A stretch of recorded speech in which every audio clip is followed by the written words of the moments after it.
Hello students, myself Avinash Singh Chauhan और आप देख रहे हैं शाकुंतलम गुरुकुल। तो चलिए आज का जो हमारा लेक्चर है उसको स्टार्ट करते हैं।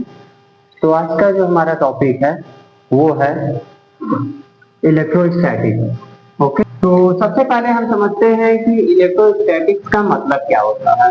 ओके, तो यहाँ पे आप जो ये इलेक्ट्रो वर्ड देख रहे हैं, यानी ये इलेक्ट्रो वर्ड जो आप देख रहे हैं, इसका मतलब होता है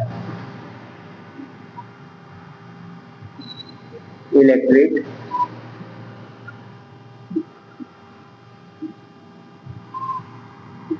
चार्ज। ओके, यानी ये जो इलेक्ट्रोस्टैटिक्स लिखा है यहाँ पे, इसमें जो इलेक्ट्रो वर्ड है इसका मतलब होता है इलेक्ट्रिक चार्ज, और जो बच गया स्टैटिक, इसका मतलब होता है इनरेस्ट। तो हम लोग इलेक्ट्रोस्टैटिक्स के अंदर क्या पढ़ेंगे वो हम लोग जान लेते हैं पहले। तो हम लोग यहाँ पे स्टडी करेंगे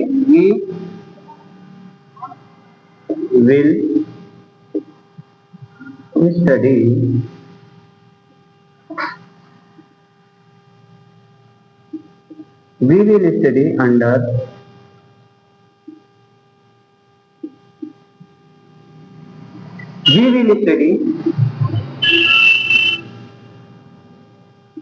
the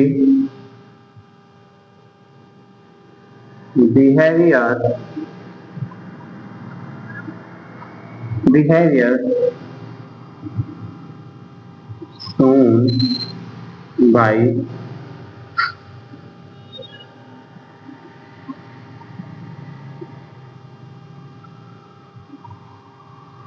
रेस्ट चार्जेस। बिहेवियर हो जाएगा यहाँ पे। ओके, इन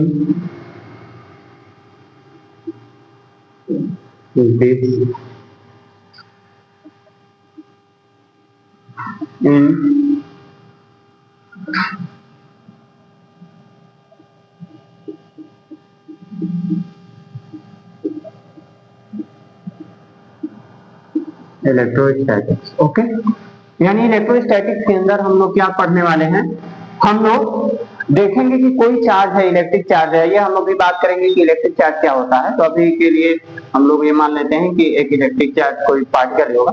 तो एक इलेक्ट्रिक चार्ज है, वो रेस्ट पोजीशन में रखा हुआ है, तो वो क्या क्या बिहेवियर शो कर सकता है, यानी अपने सराउंडिंग में वो क्या क्या इम्पैक्ट डाल सकता है।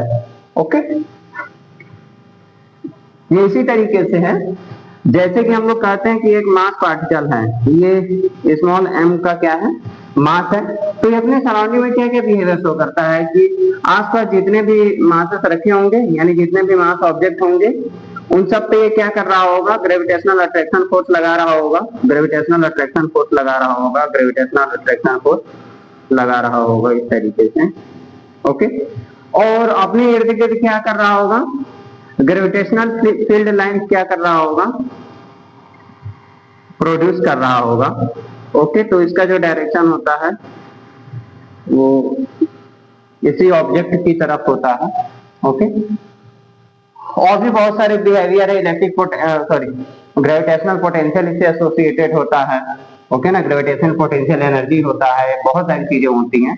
जब हम लोग ग्रेविटेशनल फोर्स पढ़ रहे थे क्लास 11 में, तो ये सारी चीजें हमने देख रखा है। ओके, तो अब इसी मास की जगह एक इलेक्ट्रिक चार्ज पार्टिकल हो तो वो सराउंडिंग में क्या क्या इंपैक्ट डाल सकता है, उसके विषय में हम लोग इलेक्ट्रोस्टैटिक्स में स्टडी करते हैं।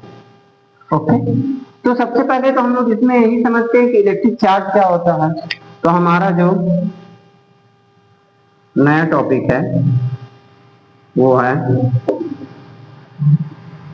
Electric charge.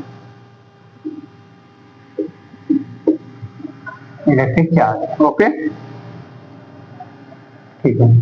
तो हम लोग इलेक्ट्रिक चार्ज की बात करें उससे भी पहले हम लोग थोड़ा से चलते हैं एक साल पीछे, क्लास 11 में, जहां पर हमने केमिस्ट्री में स्टडी किया था एटॉमिक स्ट्रक्चर।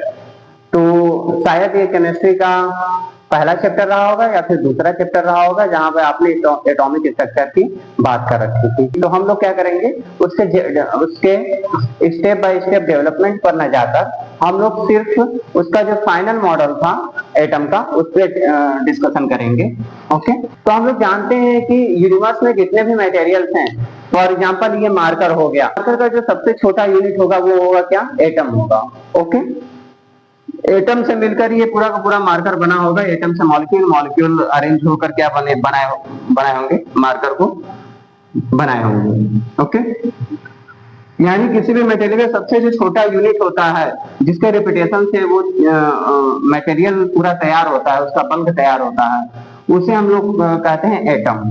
ओके, तो हम लोग एटम के स्ट्रक्चर की बात करते हैं तो हम लोग जानते हैं, हम लोग क्या करने जा रहे हैं, यानी यहाँ पे देख रहे हैं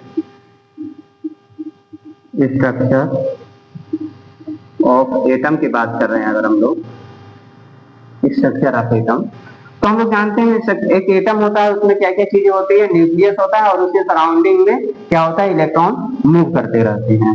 तो हम लोग जानते हैं कि एक न्यूक्लियस होता है एटम के अंदर, सेंटर में क्या होता है, बहुत ही शॉर्ट वॉल्यूम में as compare to the volume of whole atom, यानी पूरे जो एक एटम होता है उसका जो वॉल्यूम होता है, सिंस एटम जो होता है स्फेरिकल इन शेप होता है तो उस स्फीयर का कुछ ना कुछ वॉल्यूम होगा, तो उस पूरे एटम की वॉल्यूम की तुलना में जो उसका जो सेंटर पे न्यूक्लियस होता है उसका जो वॉल्यूम होता है काफी कम होता है।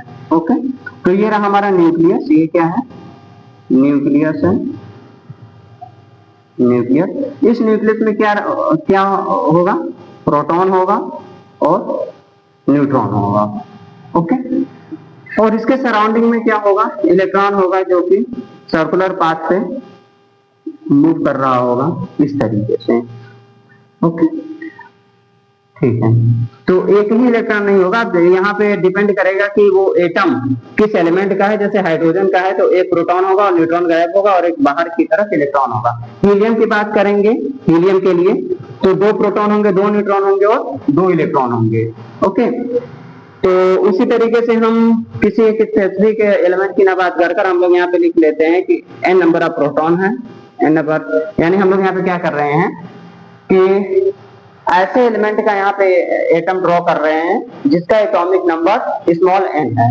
ओके, n 1 हो सकता है, 2 हो सकता है, 3, 5 till 180 जहां तक हमें एलिमेंट पता है, और बाहर की तरफ n इलेक्ट्रॉन होंगे तो एक इलेक्ट्रॉन ये रहा, फिर उसके बाद जो दूसरा इलेक्ट्रॉन होंगे वो अलग अलग ऑर्बिट में इसी तरीके से क्या कर रहे होंगे, रिवॉल्व कर रहे होंगे इस न्यूक्लियस के अबाउट। ओके, तो ये तो एटम का स्ट्रक्चर रहा, क्या रहा, ये एटम का स्ट्रक्चर रहा। तो हम लोगों ने क्या देखा कि जो एटम है, जो किसी भी मटेरियल सबसे छोटी इकाई है, वो भी क्या है, 3 पार्टिकल से मिलकर बना हुआ है, न्यूट्रॉन, प्रोटॉन और इलेक्ट्रॉन। ओके, तो हम लोग इस न्यूट्रॉन, प्रोटॉन और इलेक्ट्रॉन को एलिमेंट्री पार्टिकल कहेंगे। क्यों, क्योंकि ये किसी भी मटेरियल का सबसे छोटा पार्टिकल है जिसको फर्दर ब्रेक नहीं किया जा सकता। क्लास 12 के लिए आप यही समझिए कि इसको फर्दर ब्रेक नहीं किया जा सकता है। ओके, तो इन्हें हम लोग कहेंगे एलिमेंट्री पार्टिकल, यानी सबसे बेसिक पार्टिकल। तो जो एलिमेंट्री पार्टिकल्स होते हैं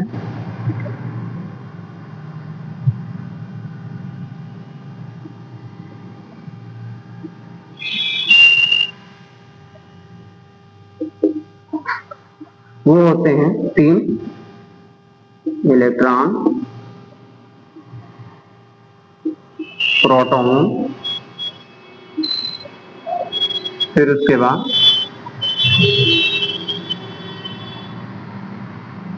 न्यूट्रॉन। ओके स्टूडेंट्स, ये हो गया एलिमेंट्री पार्टिकल्स की बात। ओके, तो आप कहेंगे सर आप इलेक्ट्रिक चार्ज बता रहे थे, कहाँ आप एटम के स्ट्रक्चर में घुस गए। ओके, तो हम लोग वहीं पे आ रहे हैं। तो अब हम लोग क्या करते हैं, 2 इलेक्ट्रॉन को लेते हैं, क्या करते हैं, 2 इलेक्ट्रॉन को पहले लेते हैं, उनको 1 सेंटीमीटर सेपरेशन पे रखते हैं। क्या करते हैं, 2 इलेक्ट्रॉन को लिया, उनके बीच का जो सेपरेशन है 1 सेंटीमीटर है। ओके, तो ये रहा हमारा पहला इलेक्ट्रॉन, एक इलेक्ट्रॉन ये रहा, और एक इलेक्ट्रॉन हमारा ये रहा। इनके बीच का जो सेपरेशन है गाइस वो है 1 सेंटीमीटर। इतनी बात समझ में आ रही है? ठीक है। अब कुछ डाटा है उसको हम लोग लिख लेते हैं। जैसा कि हमें पता है कि मास ऑन इलेक्ट्रॉन कितना होता है 9.1 लगभग इंटू 10⁻⁻31 kg। ओके, इतनी बात हमें पता है। ठीक है, तो अब हम लोग क्लास 11th में ग्रेविटेशनल फोर्स में हम लोगों ने क्या देखा था कि अगर दो मास ऑब्जेक्ट हैं तो उनके बीच में हमेशा अट्रैक्टिव नेचर का एक फोर्स लगता है जिसको ग्रेविटेशनल फोर्स कहते हैं। वो किस लिए ग्रेविटेशनल फोर्स लगता है? क्योंकि उन दोनों पे मास है, तो उससे क्या लगेगा? ग्रेविटेशनल फोर्स लगेगा। वो अट्रैक्टिव इन नेचर होगा, यानी दोनों पर सेम अमाउंट का फोर्स लगेगा, लेकिन वो जो फोर्स होगा एक दूसरे को, यानी दो ऑब्जेक्ट के बीच में अगर वो फोर्स ऑपरेट हो रहा है तो इस ऑब्जेक्ट को इस ऑब्जेक्ट की तरफ अट्रैक्ट करेगा और ये ऑब्जेक्ट इस ऑब्जेक्ट को अपनी तरफ अट्रैक्ट करेगा। ओके, तो इसका फॉर्मूला क्या होता है ग्रेविटेशनल फोर्स का? ग्रेविटेशनल फोर्स का फॉर्मूला क्या होता है? Fg। F stand for force, G stand for gravitation. Okay, तो ग्रेविटेशनल फोर्स का फॉर्मूला क्या होता था? G। अगर दो ऑब्जेक्ट हैं, एक का मास m1 है, एक का मास m2 है, और उनके बीच का सेपरेशन अगर स्मॉल r है, तो इनके बीच में जो लगने वाला फोर्स है, यानी ये ऑब्जेक्ट इसके तरफ, ये ऑब्जेक्ट जो है इस पे अपनी तरफ जो है एक फोर्स लगाएगा, यानी ग्रेविटेशनल फोर्स लगाएगा, जो कि अट्रैक्टिव नेचर होगा। उसी तरीके से ये जो ऑब्जेक्ट है इस ऑब्जेक्ट पर अपनी तरफ फोर्स लगाएगा, लेकिन सेम अमाउंट का। ओके, तो Fg, तो इसी Fg को हम लोग यहाँ पे कैलकुलेट करने की कोशिश कर रहे हैं। कैलकुलेट करने का क्या फॉर्मूला होता है उसको लिखते हैं, तो G m1 into m2, यानी दोनों जो पार्टिकल है, मास है, उनके मास का मल्टीप्लीकेशन अपॉन r स्क्वायर, उनके बीच का जो सेपरेशन है उसका स्क्वायरिंग हमने कर दिया यहाँ। तो Fg इक्वल्स टू क्या हमने लिख लिया? G m1 m2 upon r square, यह है ग्रेविटेशनल फोर्स। तो चूंकि इसके पास भी मास है और इसके पास भी मास है और सेपरेशन 1 सेंटीमीटर का है, ओके, तो यहाँ पे ग्रेविटेशनल अट्रैक्टिव फोर्स क्या होना चाहिए? जरूर एग्जिस्ट करना चाहिए। कैसे करेगा? ये इलेक्ट्रॉन जो है इस इलेक्ट्रॉन को ग्रेविटेशनल फोर्स Fg से अपनी तरफ खींच रहा होगा और ये इलेक्ट्रॉन इस इलेक्ट्रॉन को उसी तरीके से Fg फोर्स से अपनी तरफ खींच रहा होगा। दोनों ही Fg क्यों लगाएंगे? देखिए यहाँ पे आएगा Newton action and reaction law. Okay, कैसे? ये इलेक्ट्रॉन है, इस इलेक्ट्रॉन को जितनी फोर्स से खींचेगा, तो ये तो एक्शन हो गया, इस इलेक्ट्रॉन ने इस वाले इलेक्ट्रॉन का एक्शन किया, यानी Fg फोर्स अपनी तरफ अप्लाई किया। ओके, तो ये जो इलेक्ट्रॉन है इस पे न्यूटन एक्शन रिएक्शन लॉ के अकॉर्डिंग ये जो इलेक्ट्रॉन है इस इलेक्ट्रॉन पे उतने ही अमाउंट में बट इन अपोजिट डायरेक्शन क्या करेगा? फोर्स अप्लाई करेगा। ठीक है, तो हम लोग आ जाते हैं Fg को कैलकुलेट करते हैं। Fg, तो यहाँ पे हमने एक बात डिस्कस नहीं किया था कि G क्या है, कैपिटल G क्या है।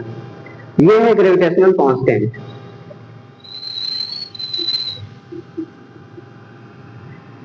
ग्रेविटेशनल कांस्टेंट, इसकी वैल्यू कितनी होती है? तो इसकी वैल्यू होती है 6.67 into 10⁻⁻11।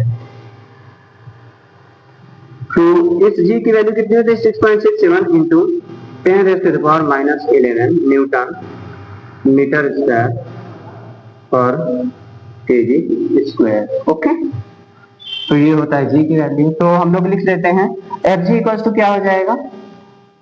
G mass on electron कितना? Me, और दोनों ही आइडेंटिकल पार्टिकल है, यानी दोनों का मास सेम है, तो Me का स्क्वायर, Me इंटू Me करेंगे ना, तो Me का स्क्वायर। सेपरेशन कितना है? 1 सेंटीमीटर है, तो अभी स्मॉल r लिख लेते हैं फॉर्मूला के अकॉर्डिंग। ठीक, तो अब हम लोग वैल्यू पुट करते हैं। G की वैल्यू कितनी है गाइस? 6.67 इंटू 10⁻⁻11। ओके, यूनिट को छोड़ देते हैं, या फिर यूनिट अगर आप लिखना चाहे तो लिख सकते हैं न्यूटन मीटर स्क्वायर, और यहाँ पे केजी पर -2। ये तो रहा G की वैल्यू इंटू Me स्क्वायर। तो Me कितना है? 9.1 इंटू 10⁻⁻31 केजी, और हमने कर दिया यहाँ पे स्क्वायरिंग। ओके, अपॉन में आर स्क्वायर, तो आर कितना है 1 सेंटीमीटर, लेकिन इसको एसआई में कन्वर्ट करना है क्योंकि यहाँ पे मीटर है, केजी सब एसआई यूनिट है। तो आर क्या हो जाएगा 10⁻⁻² मीटर, और ये रहा स्क्वायरिंग। ठीक, तो आप इसको कैलकुलेट कर देख लीजिएगा। मैं यहाँ पे सीधे जो इसका आंसर आ रहा है न्यूमेरिकल आंसर उसको लिख देता हूँ। 5.5 इंटू 10⁻⁻67 न्यूटन, ये हमारा एफ आ रहा है। यानी दो इलेक्ट्रॉन्स हैं, इनके बीच में जो लगने वाला ग्रेविटेशनल अट्रैक्शन फोर्स है वो 5.5 इंटू 10⁻⁻67 न्यूटन है। ओके, लेकिन एक्सपेरिमेंटली ये देखा गया कि इन दोनों इलेक्ट्रॉन्स के बीच में ग्रेविटेशनल फोर्स के अलावा बहुत ही स्ट्रॉन्ग रिपल्सन फोर्स लग रहा है। क्या लग रहा है? इस ग्रेविटेशनल अट्रैक्शन फोर्स के अलावा इलेक्ट्रॉन और इलेक्ट्रॉन के बीच में बहुत ही स्ट्रॉन्ग रिपल्सिव फोर्स लग रहा है। रिपल्सिव फोर्स क्या होता है? ये इलेक्ट्रॉन इस इलेक्ट्रॉन को अपने से दूर धकेल रहा है, उसी तरीके से ये इलेक्ट्रॉन इस इलेक्ट्रॉन को भी अपने से दूर धकेल रहा है। ओके, तो वो जो फोर्स है वो हम लोग मान लेते हैं Fe है। वो क्या मान लेते हैं कि ये जो फोर्स है ये है Fe। ओके, क्या है? Fe है। तो एक्सपेरिमेंटली ये देखा गया कि ये जो Fe है वो है 2.3 इंटू 10⁻⁻24 न्यूटन। ओके, अब तुलना करते हैं कि ये जो रिपल्सिव फोर्स Fe लग रहा है वो कितना अधिक है या कितना गुना है, ठीक ना, Fg की तुलना में। ओके, तो हम सब क्या डिस्कस कर रहे थे? Electric charge.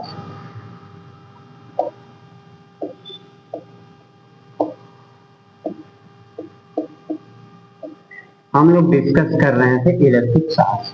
ओके, और इलेक्ट्रिक चार्ज में भी जब इलेक्ट्रॉन को हमने क्या किया था, इलेक्ट्रिक चार्ज में भी हमने दो इलेक्ट्रॉन्स के लिया था। ये इलेक्ट्रॉन है, इनके बीच का जो सेपरेशन है उसको हमने 1 सेंटीमीटर रखा था।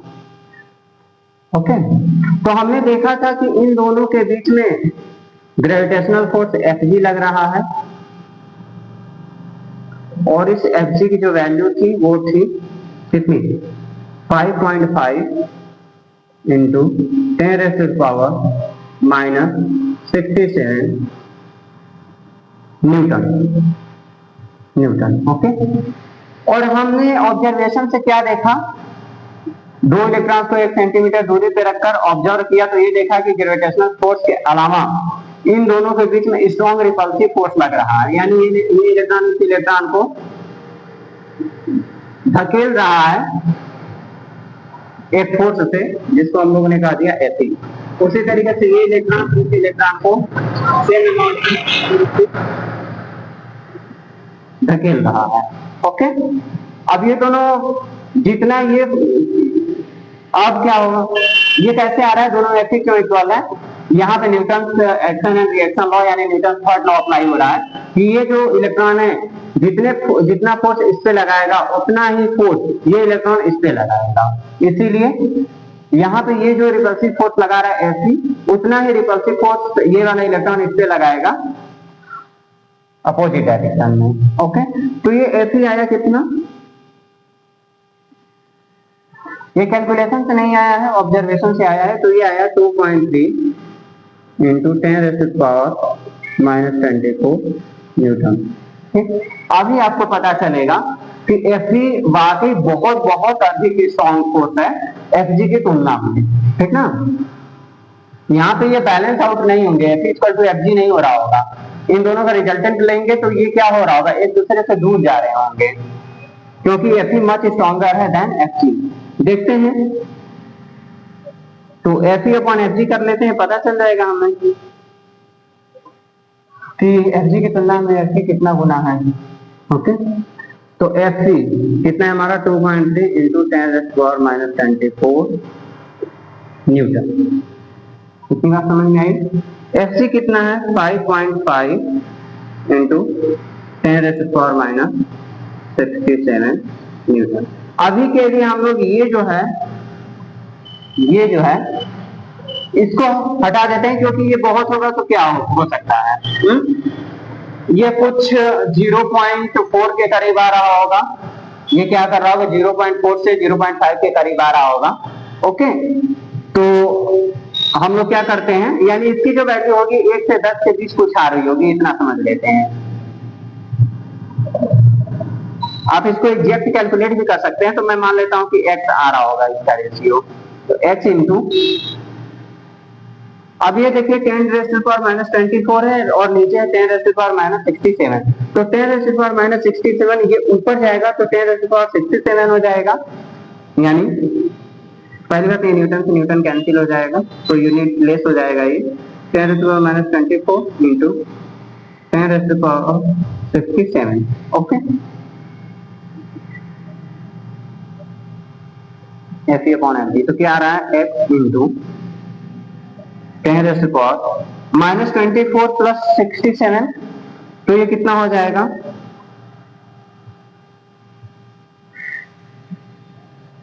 ओके इतना, ठीक।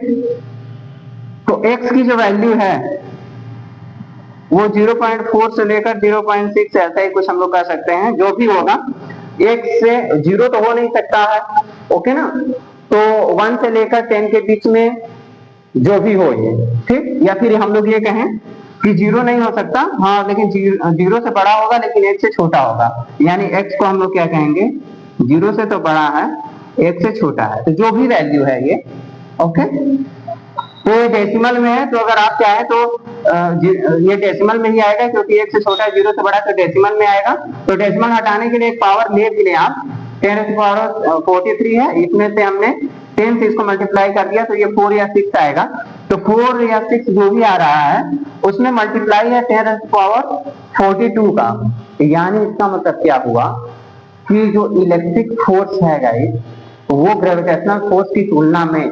10⁻42 गुना है। 10⁻42 का मतलब आप इस तरीके समझ सकते हैं कि 10 इंटू 10 इंटू 10 कितनी बार 42 टाइम्स, यानी ये बहुत बहुत बहुत स्ट्रॉन्ग फोर्स है as compare to gravitational force. तो यहाँ से ये बात निकल कर आ रही है कि दो इलेक्ट्रॉन्स के बीच में मास की वजह से तो ग्रेविटेशनल फोर्स लग रहा है, ये समझ में आ रहा है, ओके।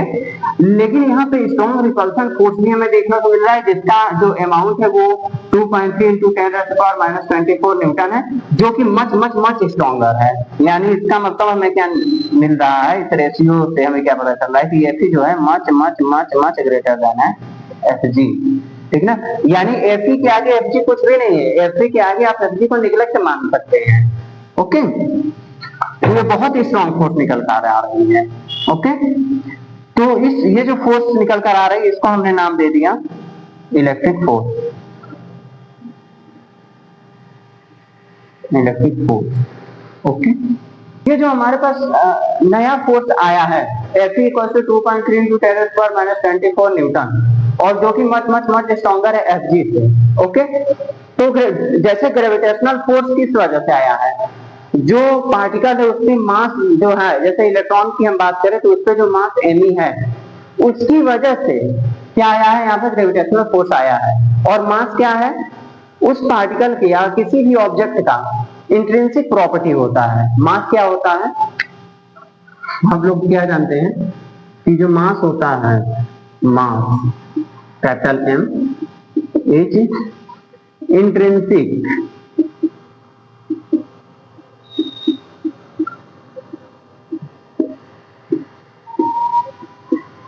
प्रॉपर्टी ऑफ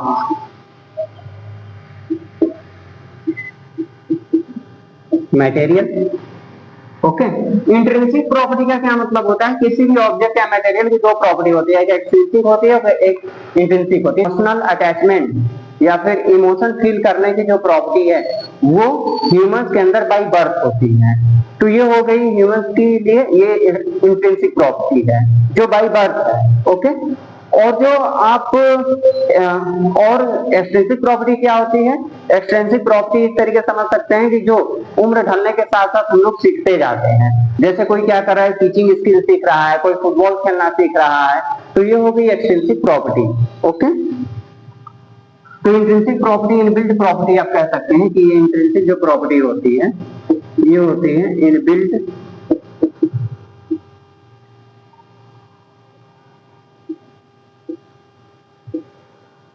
प्रॉपर्टी किसी भी मटेरियल की। ओके, तो इस मास की वजह से हम लोगों को क्या देखने को मिल रहा है, ग्रेविटेशनल फोर्स।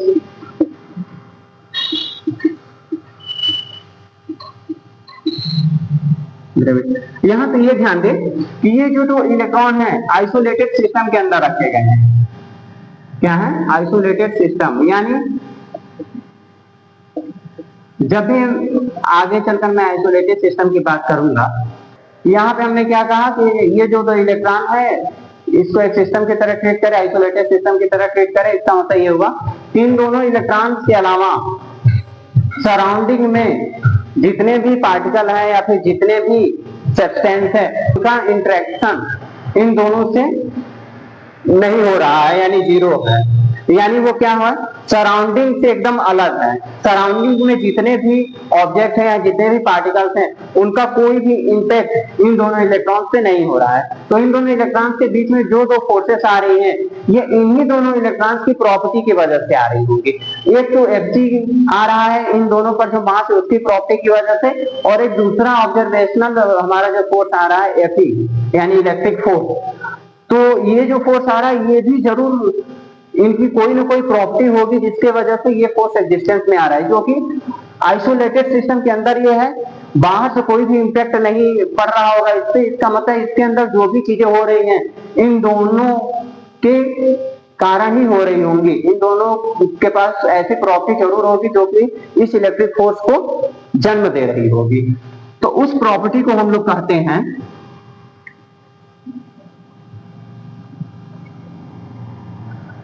उस प्रॉपर्टी को हम लोग कहते हैं इलेक्ट्रिक चार्ज। क्या कहते हैं, electric charge.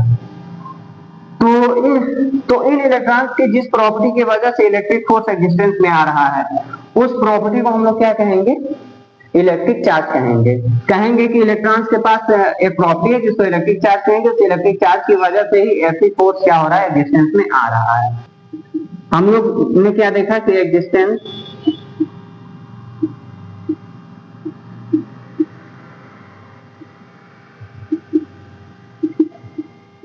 Of electric force. Okay, हमने क्या देखा, एग्जिस्टेंस ऑफ इलेक्ट्रिक फोर्स के लिए क्या है, कौन जिम्मेदार है, इलेक्ट्रॉन्स की एक कोई ना कोई और मास के अलावा एक और प्रॉपर्टी जरूर होगी जो कि इलेक्ट्रिक फोर्स प्रोड्यूस कर रही होगी, जिसके कारण इलेक्ट्रिक फोर्स प्रोड्यूस हो रहा होगा। उसको हमने इलेक्ट्रिक चार्ज कहा। ओके, तो अब हम लोग डिफाइन कर लेते हैं कि इलेक्ट्रिक चार्ज होता क्या है।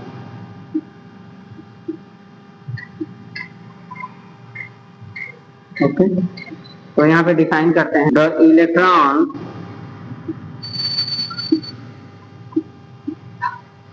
Must have an another property mass के अलावा, अदर देन मास। मास की वजह से तो ग्रेविटेशनल फोर्स हो ही गया, तो मास के अलावा एक और दूसरी प्रॉपर्टी जरूर होगी इलेक्ट्रॉन्स के पास, जिसके कारण यानी due to which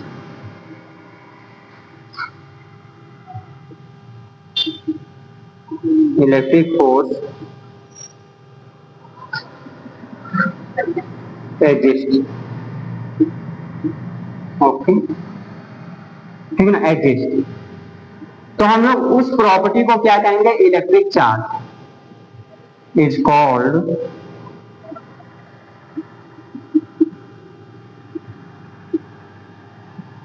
electric charge. तो हम लोग उस प्रॉपर्टी को क्या कहेंगे, इलेक्ट्रिक चार्ज कहेंगे। ओके, फिर से हम लोग इसको समराइज करने की कोशिश करते हैं। हमने क्या किया, दो इलेक्ट्रॉन्स के लिया, 1 सेंटीमीटर सेपरेशन पे रखा। तो इलेक्ट्रॉन की चूंकि मास है दोनों इलेक्ट्रॉन्स से, तो इनके बीच में ग्रेविटेशनल अट्रैक्शन फोर्स लग रहा होगा, यानी ये इलेक्ट्रॉन इस इलेक्ट्रॉन को अपनी तरफ खींच रहा होगा और ये वाला इलेक्ट्रॉन इस इलेक्ट्रॉन को अपनी तरफ खींच रहा होगा। कितनी बात समझ में आई। ओके, फिर ऑब्जर्वेशन से हमें ये पता चला कि इन दोनों इलेक्ट्रॉन्स के बीच में बहुत ही स्ट्रॉन्ग रिपल्सन फोर्स भी लग रहा है, जिसको हमने नाम दे दिया Fe, यानी ये जो इलेक्ट्रॉन है इसको Fe फोर्स से अपने से दूर की तरफ धकेल रहा है। तो न्यूटन थर्ड लॉ के अकॉर्डिंग ये इलेक्ट्रॉन को भी सेम फोर्स से दूर धकेलना चाहिए। ओके, ठीक है। तो हमने ऑब्जर्वेशन से ये देखा कि ये इलेक्ट्रॉन जो न्यू फोर्स हमारा आ रहा है रिपल्सिव फोर्स, इसका जो मैग्नीट्यूड है 2.3 इंटू 10⁻⁻24 न्यूटन है।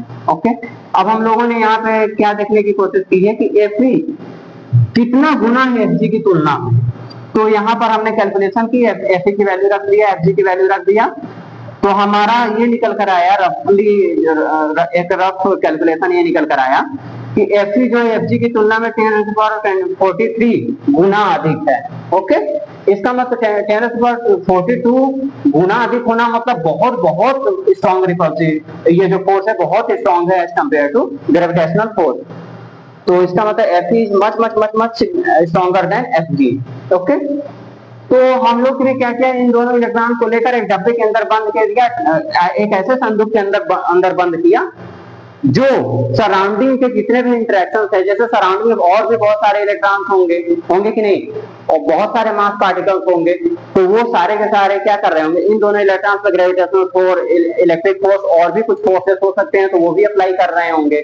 ओके, तो इसीलिए हमने एक ऐसा संदूक में रखा है जो कि क्या कर रहा है, इन सारे जो सराउंडिंग के इंटरेक्शन है other than these two electron, उन सबको जीरो कर दे रहा है। यानी इन दोनों इलेक्ट्रॉन से एक दूसरे की वजह से जो भी एक्शन वगैरह जो भी चीजें हो रही हैं, उनके अलावा कोई तीसरा ऑब्जेक्ट नहीं जो इनसे क्या कर रहा हो, कुछ भी फोर्सेस वगैरह अप्लाई कर रहा हो, तो इसको हम लोग आइसोलेटेड सिस्टम की तरह ट्रीट करते हैं। ओके, इतनी बात समझ में आई होगी। तो हमने ये देखा कि ग्रेविटेशनल फोर्स क्या होता है, किस वजह से आता है, पार्टिकल से मास होता है, और मास क्या है, किसी भी पार्टिकल की इंट्रिंसिक प्रॉपर्टी है, उसके वजह से ग्रेविटेशनल फोर्स आ रहा है। तो उसी तरीके से अगर इलेक्ट्रिक फोर्स आ रहा है एग्जिस्टेंस में, इसका मतलब इन इलेक्ट्रॉन्स के पास मास के अलावा एक दूसरी प्रॉपर्टी जरूर होनी चाहिए जिसके वजह से ये फोर्स एग्जिस्टेंस में आ रहा है। तो उस फोर्स को हमने इलेक्ट्रिक फोर्स कह रखा है। तो उस प्रॉपर्टी को हमने क्या कह दिया कि इलेक्ट्रिक चार्ज, क्या कह दिया, वो प्रॉपर्टी क्या है, इलेक्ट्रिक चार्ज है। अब इलेक्ट्रिक चार्ज को डिनोट करने के लिए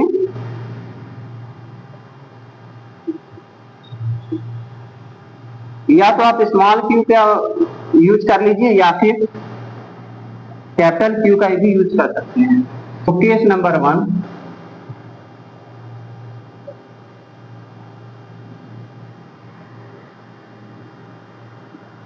case number 2,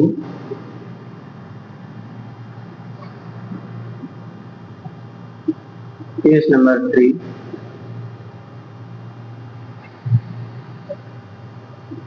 case number 4, case number 5। Okay, ठीक। तो केस नंबर 1 में हमने क्या कर दिया, दो इलेक्ट्रॉन्स को लिया, ठीक, इनके बीच का सेपरेशन 1 सेंटीमीटर ही रखने देते हैं, क्योंकि हमने 1 सेंटीमीटर से ही पिछले कैलकुलेशन किया है, तो रहने देते हैं 1 सेंटीमीटर। तो हमने इलेक्ट्रॉन्स को ले लिया 1 सेंटीमीटर सेपरेशन पे। केस दूसरा में हमने दो प्रोटॉन को ले लिया 1 सेंटीमीटर सेपरेशन पे। तीसरे केस में हमने क्या किया, एक इलेक्ट्रॉन को दूसरा प्रोटॉन सेम सेपरेशन पे रखा। चौथे केस में हमने क्या किया, एक प्रोटॉन ले लिया और एक न्यूट्रॉन ले लिया। ओके, 1 सेंटीमीटर सेपरेशन, ठीक है। ओके, फिर पांचवा जो केस है इसमें दो न्यूट्रॉन्स को ले लिया, सॉरी यहाँ पे दो न्यूट्रॉन्स को ले लेते हैं और यहाँ पे एक प्रोटॉन को ले लिया और एक न्यूट्रॉन को ले लिया। सेम सेपरेशन यहाँ भी है 1 सेंटीमीटर, ठीक। तो हमने 5 केसेस बनाए, पहले दो इलेक्ट्रॉन्स को 1 सेंटीमीटर सेपरेशन में, फिर दो प्रोटॉन्स को 1 सेंटीमीटर सेपरेशन पे, फिर एक इलेक्ट्रॉन और एक प्रोटॉन को 1 सेंटीमीटर सेपरेशन पे, फिर दो न्यूट्रॉन को 1 सेंटीमीटर सेपरेशन पे, फिर एक प्रोटॉन और एक न्यूट्रॉन को 1 सेंटीमीटर सेपरेशन पे। इतनी बात समझ में आ गई। तो इसके लिए तो हमने देख रखा है कि यहाँ पे दो फोर्सेस लग रही होंगी। Fg तो हमने कैलकुलेशन से निकाल रखा है, ये तो लगेगा ही लगेगा, ये तो हमें पता था। इसके अलावा भी रिपल्सिव फोर्स आ रहा था Fe। क्या आ रहा था? Fe आ रहा था, और उस Fe की जो वैल्यू थी वो थी 2.3 इंटू 10⁻⁻24 न्यूटन। अब दो प्रोटॉन्स के केस में बात करते हैं।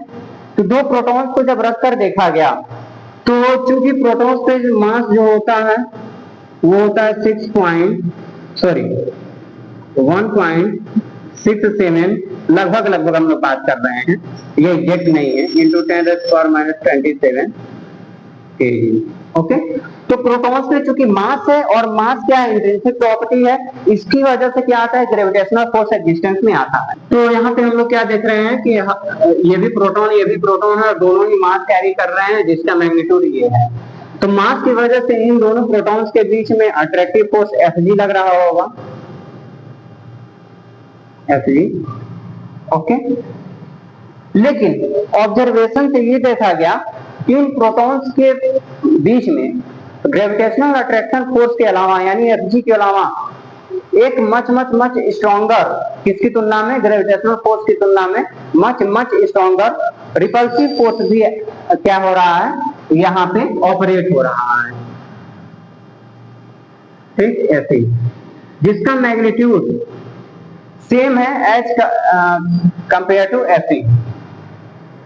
ओके, यानी स्ट्रॉन्ग रिपल्सिव फोर्स Fe इन दोनों के बीच में भी लग रहा है, जिसका मैग्नीट्यूड सेम है इन केस ऑफ फर्स्ट। यानी यहां भी जो Fe होगा वो 2.3 इंटू 10⁻⁻24 न्यूटन होगा। ओके, तो इससे क्या बात निकल कर आ रही है कि दो प्रोटॉन है, उन पे मास है, मास की वजह से तो ग्रेविटेशनल फोर्स है, ये समझ में आ रही है बात। लेकिन इस ग्रेविटेशनल फोर्स के अलावा ऑब्जर्वेशन से ये देखा गया कि इन दोनों प्रोटॉन के बीच में हाईली रिपल्सिव फोर्स लग रहा है, जिसका मैग्नीट्यूड सेम है जब दो इलेक्ट्रॉन्स को 1 सेंटीमीटर सेपरेशन पे रखा जा रहा था। यानी इन दोनों के बीच में भी इलेक्ट्रिक फोर्स क्या है? ऑपरेट हो रही है। ओके, तो चूंकि यहाँ भी सेपरेशन सेम था, सेपरेशन सेम पर इतना फोर्स मिल रहा था, यहाँ भी सेपरेशन सेम है और फोर्स ये मिल रहा है, इसका मतलब प्रोटॉन और प्रोटॉन के पर भी जो चार्ज होगा स्मॉल क्यू, यानी हम लोग मान लेते हैं इलेक्ट्रॉन पे स्मॉल क्यू चार्ज था,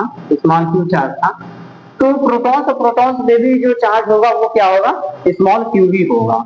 ओके ना, तो यहाँ से क्या बात निकल कर आ रही है कि प्रोटॉन और प्रोटॉन पे भी क्या होना चाहिए? इलेक्ट्रिक चार्ज होना चाहिए, और वो इलेक्ट्रिक चार्ज सेम होगा जैसा कि इलेक्ट्रॉन पे था। ओके, तो यहाँ पे हम लोग लिख सकते हैं, ऑब्जर्वेशन से बात निकल कर आ रही है, द मैग्नीट्यूड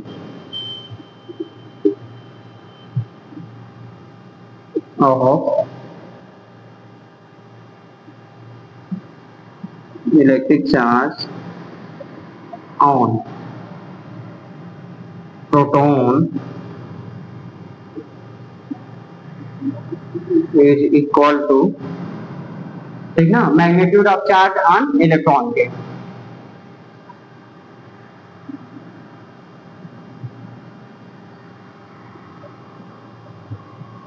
ये बात निकल कर आ रही है।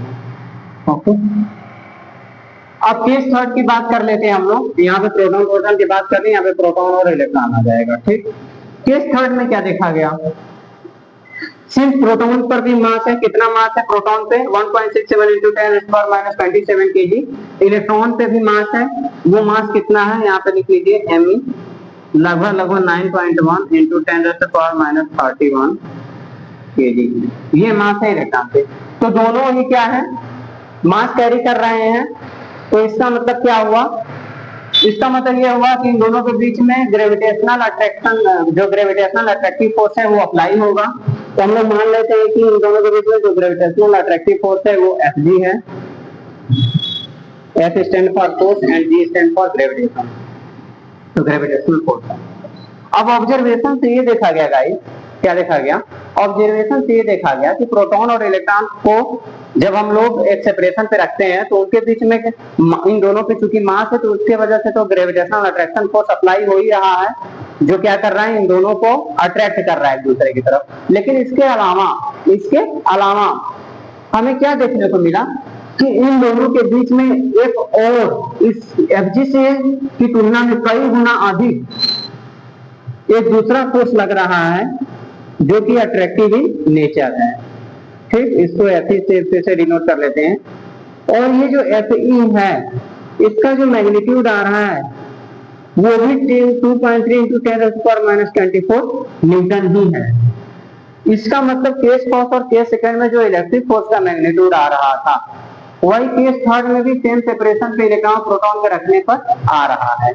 ओके, इससे क्या बात निकल कर आ रही है कि प्रोटॉन और इलेक्ट्रॉन पे हम लोग को यही से पता चल गया है, देखिए यहाँ पे कि इलेक्ट्रॉन पे भी चार्ज होते हैं, प्रोटॉन पे भी चार्ज होते हैं।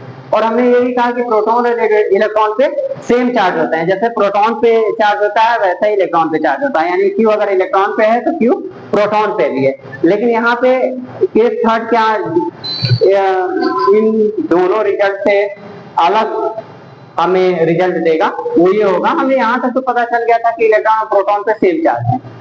ठीक, तो यहाँ पे क्या होना चाहिए, यहाँ पे ऑब्जर्वेशन की भी जरूरत नहीं है। अगर सेम चार्जेस हैं तो ग्रेविटेशन के अलावा क्या होना चाहिए, एक इलेक्ट्रिक फोर्स आना चाहिए।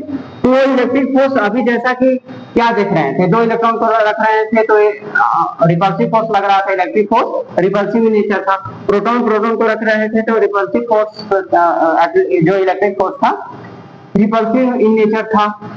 तो यहाँ भी जब प्रोटॉन और इलेक्ट्रॉन को रख रहे हैं, क्योंकि प्रोटॉन और इलेक्ट्रॉन पे सेम चार्ज है जैसा कि हमने यहाँ पे लिखा है, तो क्या होना चाहिए, यहाँ भी क्या होना चाहिए, ये Fe जो है वो रिपल्सिव इन नेचर होना चाहिए। लेकिन यहाँ पे ऐसा नहीं है, जब प्रोटॉन और इलेक्ट्रॉन को रखा गया तो इलेक्ट्रिक फोर्स का मैग्नीट्यूड तो सेम है लेकिन वो अट्रैक्टिव इन नेचर हो जा रहा है। तो इसका मतलब क्या हुआ कि मैग्नीट्यूड ऑफ चार्जेस तो यहाँ पे सेम होंगे, लेकिन जो साइन होगा चार्ज का ना, जो चार्ज का नेचर होगा, यहाँ पे प्रोटॉन और इलेक्ट्रॉन पर एक दूसरे से अपोजिट होंगे। ठीक ना, तो यहाँ पे हम लोग क्या बात निकल कर आ रही है उसको लिख लेते हैं,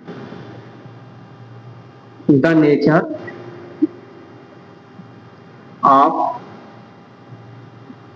charges on off electron and proton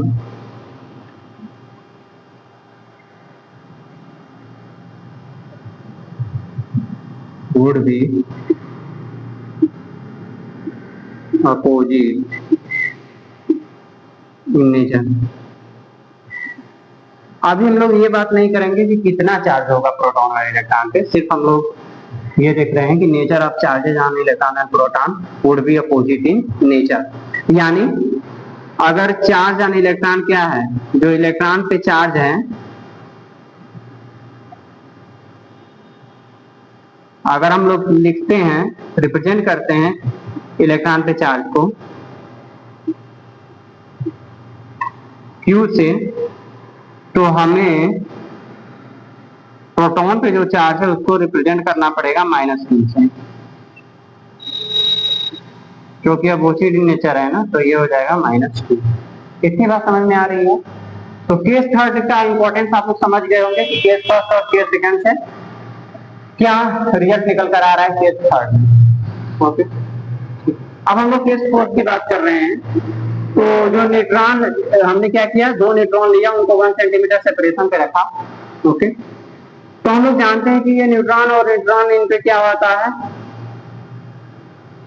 neutron mass carry करता है और वो जो मास होता है, यानी न्यूट्रॉन पे जो मास होता है वो लगभग मास, तो हम लोग अभी के लिए इतना ही कैलकुलेशन इजी करने के लिए रखते हैं।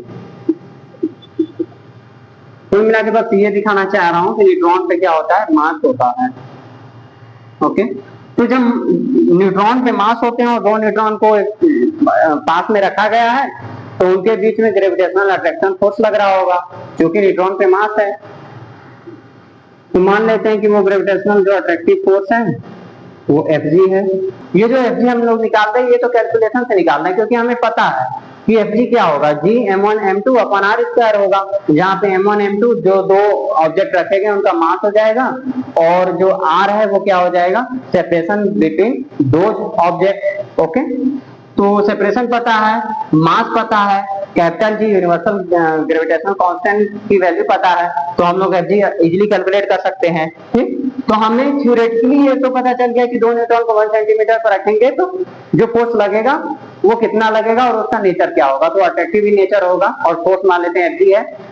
तो जब ऑब्जर्वेशन से ऑब्जर्व करके इस फोर्स को निकाला गया कि दो न्यूट्रॉन है, उनको जब 1 सेंटीमीटर सेपरेशन पे रख रहे हैं, तो ऑब्जर्वेशन से ये देखा गया कि इनके बीच में कितना फोर्स लगेगा, तो वो सेम फोर्स निकल कर आया जितना हमने थ्योरेटिकली निकाला था।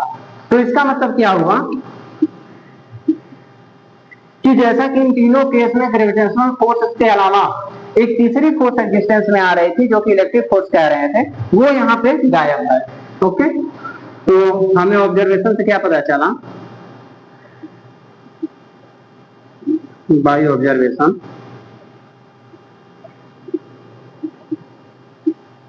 There is only gravitational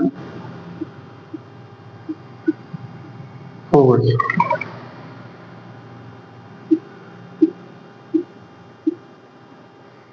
between neutrons. That means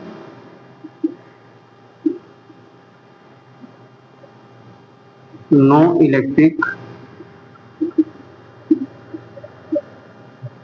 force applied. इसका मतलब क्या हुआ गाइस, अगर इलेक्ट्रिक फोर्स नहीं है, इन दोनों के बीच में इलेक्ट्रिक फोर्स नहीं है, इसका क्या कारण हो सकता है कि ये न्यूट्रॉन्स पे, ये जो दो न्यूट्रॉन्स है इस पे जो इलेक्ट्रिक चार्ज हो क्या हो, जीरो हो।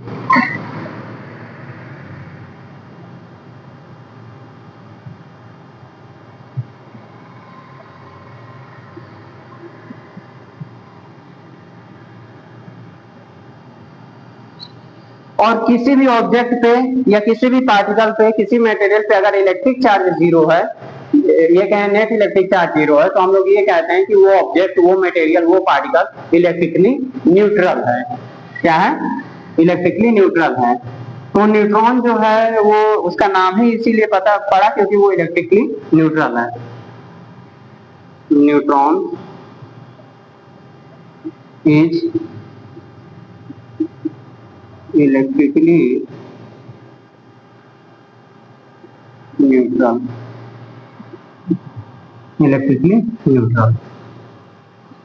ओके, अब बात करते हैं पांचवें केस की, केस नंबर 5 की बात कर लेते हैं हम लोग।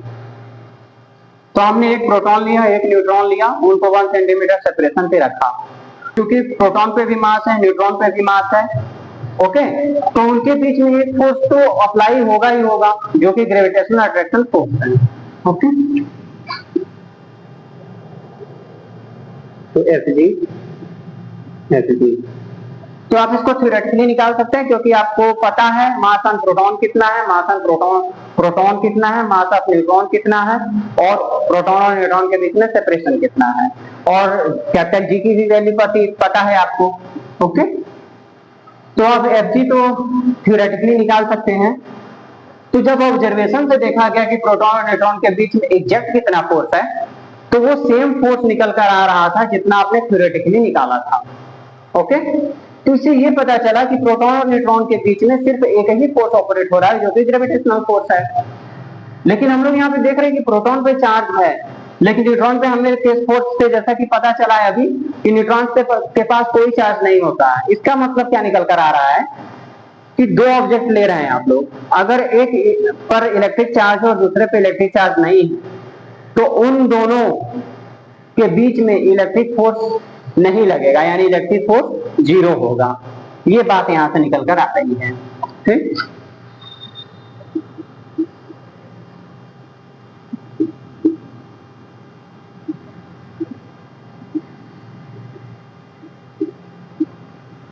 यानी इलेक्ट्रिक फोर्स जब भी आपको चाहिए या फिर दो ऑब्जेक्ट के बीच इलेक्ट्रिक फोर्स अगर लग रहा होगा तो उन दोनों पे चार्ज होना जरूरी है।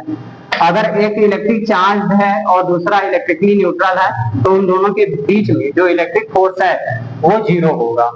आई होप आपको यहाँ तक समझ में आया होगा। तो मिलते हैं अगले लेक्चर में। इलेक्ट्रोस्टैटिक जो सीरीज हमारी चल रही है इसको आगे बढ़ाते हुए।